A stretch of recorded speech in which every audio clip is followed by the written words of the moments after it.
UPSC में lateral entry वाले विज्ञापन पर हुए हंगामे के बाद केंद्र सरकार ने अपने फैसले से अब यू टर्न ले लिया है और इसे वापस लेने के लिए कहा है। सरकार ने ये कदम क्यों उठाया, इसको लेकर भी कई सवाल अब आने लगे हैं। ऐसे में केंद्रीय मंत्री अश्विनी वैष्णव ने जवाब देते हुए कहा है कि प्रधानमंत्री नरेंद्र मोदी ने सामाजिक न्याय के प्रति हमेशा अपनी प्रतिबद्धता दिखाई है। देखिए रिपोर्ट।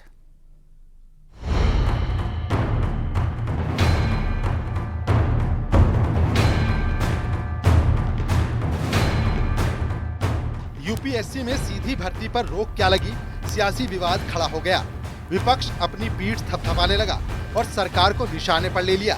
खुद जिनकी पार्टी की सरकार में सबसे पहले लेटरल एंट्री के जरिए अधिकारियों की भर्ती की अवधारणा लाई गई थी, अब वो भी सीधी भर्ती पर रोक को अपनी जीत बता रहे हैं। दरअसल 17 अगस्त को 45 पोस्ट पर वैकेंसी निकाली थी। 20 अगस्त को लेटरल एंट्री के विज्ञापन पर रोक लग गई। प्रधानमंत्री के आदेश के बाद विज्ञापन पर रोक लगी है। साथ ही यूपीएससी चेयरमैन को नोटिफिकेशन रद्द करने का आदेश भी मिल चुका है।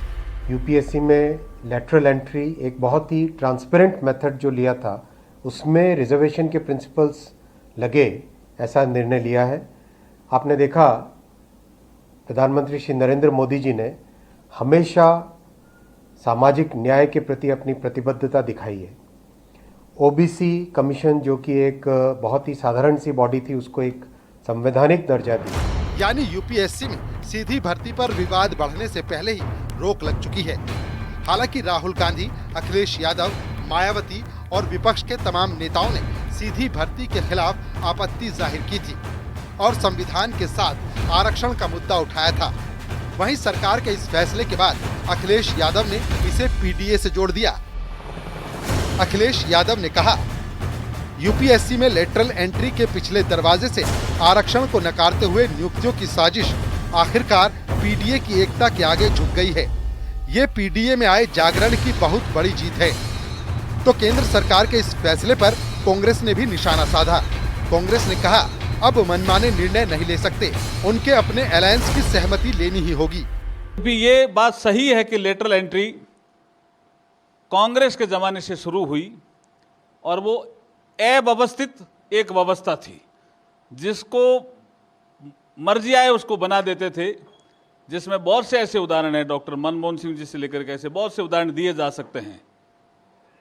और उसको व्यवस्थित किया 2017 में, लेकिन रिजर्वेशन के बिंदु पे प्रधानमंत्री जी हमेशा गरीबों के साथ खड़े मिलते हैं। इस प्रकरण में भी केंद्र सरकार ने दबाव में आकर, विपक्ष के दबाव में आकर, अपने ही गठबंधन के सदस्यों के दबाव में आकर जो लेटरल एंट्री का एडवर्टाइजमेंट थी, यूपीएससी ने जो विज्ञापन निकाला था, उसको वापस लेने के, उसको विड्रॉ करने के निर्देश दिए हैं। हम इसका स्वागत भी करते हैं और प्रधानमंत्री को एक सलाह भी देते हैं कि अब वक्त आ गया है कि देश के मन की बात सुनना शुरू कीजिए और देश अपने मन की बात विपक्ष के माध्यम से बोलता है।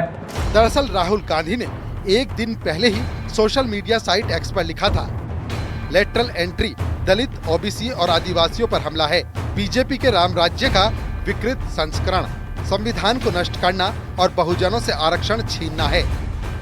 खैर, यूपीएससी ने 17 अगस्त को इन 45 पदों के लिए आवेदन दिया था, जिसमें 10 ज्वाइंट सेक्रेटरी, 35 डायरेक्टर और डिप्टी सेक्रेटरी के पद शामिल थे। इन पदों को कॉन्ट्रैक्ट के आधार पर लेटरल एंट्री के जरिए भरा जाना था, लेकिन इस फैसले को केंद्र सरकार की तरफ से रद्द कर दिया गया है। Bureau report, news 18।